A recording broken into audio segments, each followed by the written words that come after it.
Hello guys, a very good morning to all of you. स्वागत है आप सभी का ऑनलाइन स्टडी एकेडमी में। आज डेट है 30 मई 2021 और आज के डेट के जितने भी इंपॉर्टेंट करंट अफेयर्स हैं वो डिस्कस करेंगे हम इस वीडियो में।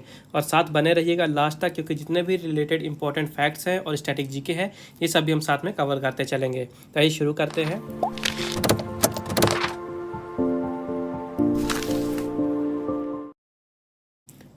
तो आज का पहला क्वेश्चन है, on which of the following date international day of UN peacekeepers is observed. निम्नलिखित में से किस तारीख को संयुक्त राष्ट्र शांति सैनिकों का अंतर्राष्ट्रीय दिवस मनाया जाता है। तो हर साल 29 मई को मनाया जाता है international day of UN peace keepers. याद रखेगा 29 मई। इस साल के लिए थीम रखी गई है the road to a lasting peace leveraging the power of youth for peace and security. Theme आपको याद रखनी है।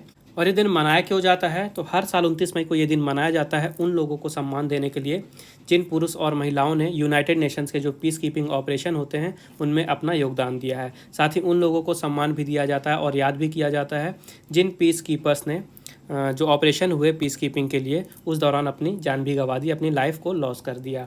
ठीक है, तो उन लोग को याद करने के लिए भी ये दिन मनाया जाता है। तो इस दिन को यूनाइटेड नेशन जनरल असेंबली के द्वारा 11 दिसंबर 2002 को डेजिग्नेट किया गया था और सबसे पहली बार 2003 में ये दिन मनाया गया था। ये पॉइंट याद रखिएगा। बात कर लेते हैं यूनाइटेड नेशंस की। तो इसका हेड क्वार्टर है न्यूयॉर्क में। मेंबर्स हैं 193 और 2 ऑब्जर्वर स्टेट हैं। स्थापना हुई थी इसकी 1945 में और सेक्रेटरी जनरल है एंटोनियो गुटेरेस। अगला क्वेश्चन है, on which of the following date international Everest day is observed. निम्नलिखित में से किस तारीख को अंतर्राष्ट्रीय एवरेस्ट दिवस मनाया जाता है। तो हर साल 29 मई को मनाया जाता है इंटरनेशनल एवरेस्ट डे, यानी कि अंतर्राष्ट्रीय एवरेस्ट दिवस। और ये दिन क्यों मनाया जाता है? तो एक्चुअली में 1953 में 29 मई के दिन ही जो नेपाल के तेंजिंग नोर्गे थे और न्यूजीलैंड के एडमुंड हिलेरी थे, ठीक है, ये माउंट एवरेस्ट पे इन्होंने पहली बार चढ़ाई की थी और ये पहले ह्यूमन बींग बने थे, पहले मनुष्य बने थे माउंट एवरेस्ट पे चढ़ने वाले सक्सेसफुली 29 मई 1953 में। तो इन्हीं की याद में हर साल 29 मई को मनाया जाता है ये दिन। ठीक है, तो 2008 में, ठीक है, 2008 में नेपाल ने डिसाइड किया था कि अब से हर साल इंटरनेशनल एवरेस्ट डे मनाया जाएगा। 2008 में एडमुंड हिलरी का निधन हुआ था, इसके बाद से ही इस दिन की शुरुआत हुई थी। और यहाँ से 2 इम्पॉर्टेंट पॉइंट याद रखिएगा कि जो माउंट एवरेस्ट है ये दुनिया की सबसे ऊंची चोटी है। नेपाल में इसका नाम है सागरमाथा और तिब्बत में इसका नाम है चोमू लुंगमा। ये दोनों नाम आपको याद रखना है। नेपाल की कैपिटल है काठमांडू। प्राइम मिनिस्टर है केपी शर्मा ओली। प्रेसिडेंट है विद्या देवी भंडारी और करेंसी है नेपालीज रुपी। नेक्स्ट क्वेश्चन है, on which of the following date world digestive health day is observed. निम्नलिखित में से किस तारीख को विश्व पाचन स्वास्थ्य दिवस मनाया जाता है। तो हर साल 29 मई को ये दिन भी मनाया जाता है वर्ल्ड डाइजेस्टिव हेल्थ डे, यानी कि विश्व पाचन स्वास्थ्य दिवस। इस साल के लिए थीम रखी गई है obesity and on going pandemic. Theme याद रखेगा।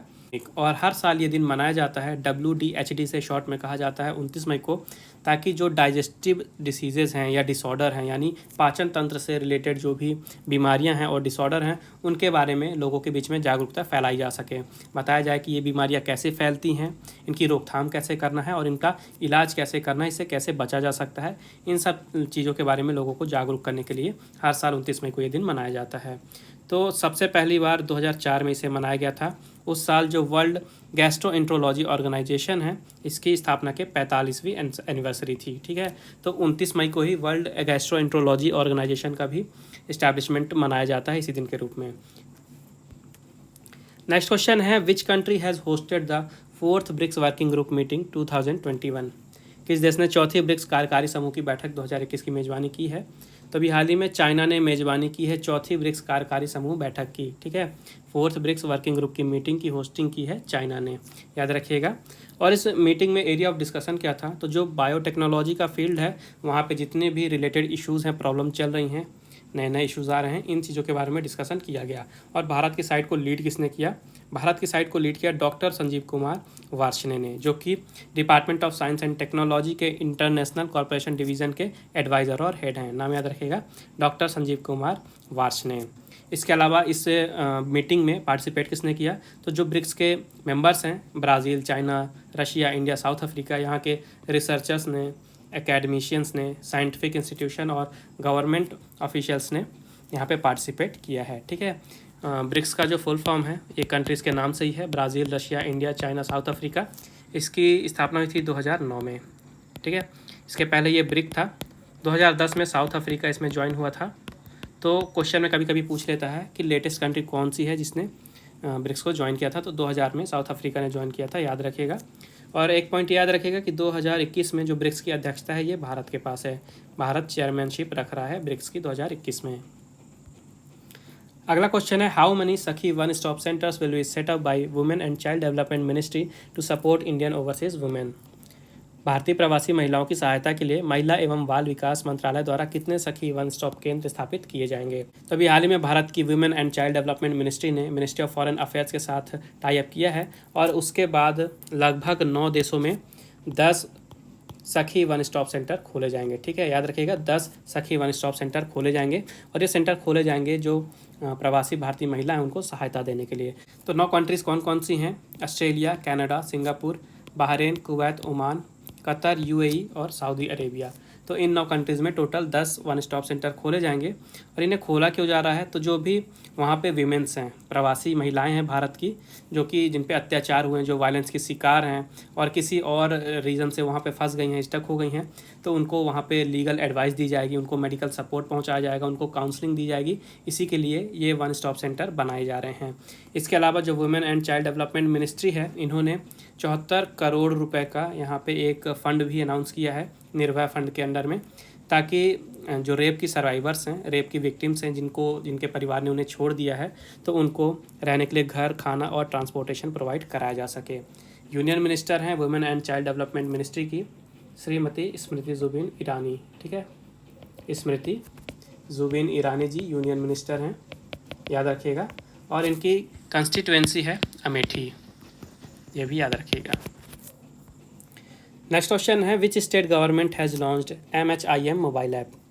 किस राज्य सरकार ने MHIM मोबाइल ऐप लॉन्च किया है? तो अभी हाल ही में मणिपुर के chief minister N Biren Singh ji ने लॉन्च किया है मणिपुर में MHIM मोबाइल ऐप। MHIM का फुल फॉर्म है मणिपुर होम आइसोलेशन मैनेजमेंट। ठीक है, तो इस मोबाइल को लॉन्च किया गया है जो भी वहाँ पे कोविड के पेशेंट हैं, जो कि होम आइसोलेटेड हैं, उनके लिए।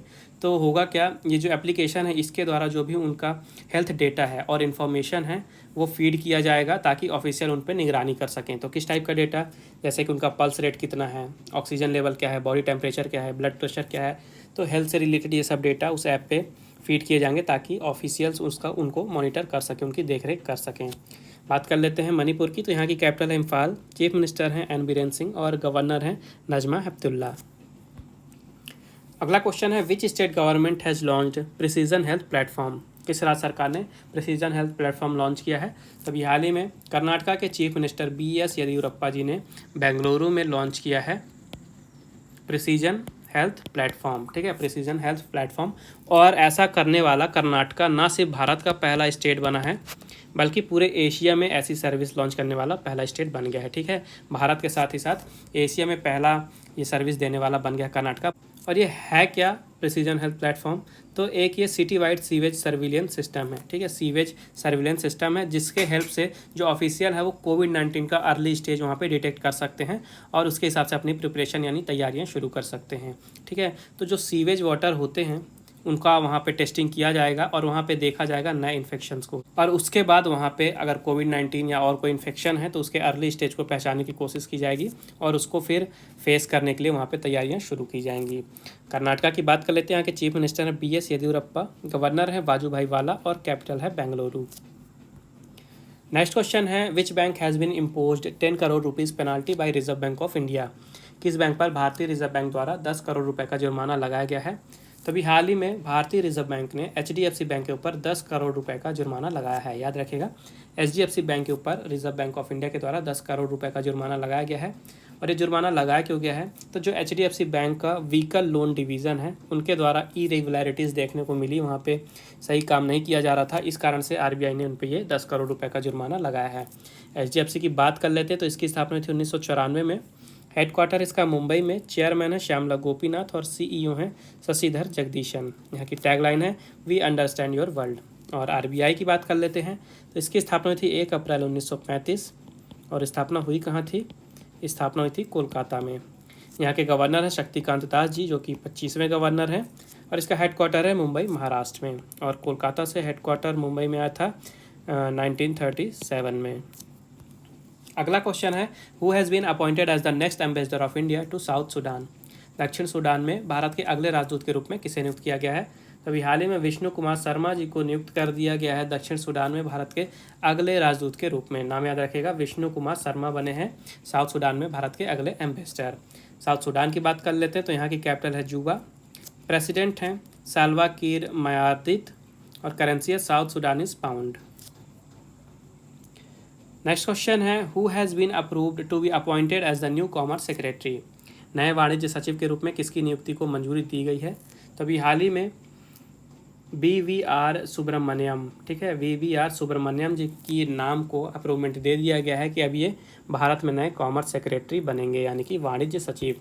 ये हैं BVR सुब्रमण्यम जी और इनके अपॉइंटमेंट को appointment committee of the cabinet यानी कि ACC के द्वारा अप्रूवमेंट दिया गया है। ठीक है, अभी प्रेजेंट में ये जम्मू और कश्मीर के चीफ सेक्रेटरी हैं और अब ये भारत के नए कॉमर्स सेक्रेटरी बनेंगे। नाम याद रखेगा, BVR सुब्रमण्यम। अगला क्वेश्चन है, which film has won the grand jury award for best feature film at IFFLA। IFFLA में सर्वश्रेष्ठ फीचर फिल्म के लिए ग्रैंड जूरी अवार्ड किस फिल्म ने जीता है?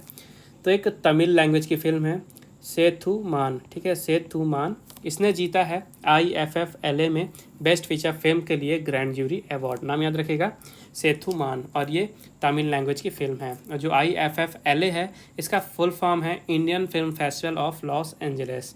ठीक है, तो ये फिल्म तो आपको याद रखना ही है, सेथुमान। साथ ही एक शॉर्ट मूवी है जिसका नाम है बिट्टू। बिट्टू का नाम भी आपको याद रखना है क्योंकि इसको शॉर्ट फिल्म की कैटेगरी में बेस्ट अवार्ड मिला है, बेस्ट पिक्चर का। तो बिट्टू का भी नाम आपको याद रखना है और सेथुमान का भी नाम याद रखना है। अगला क्वेश्चन है, who has authored the book titled 7 lessons from Everest expedition learning from life and business.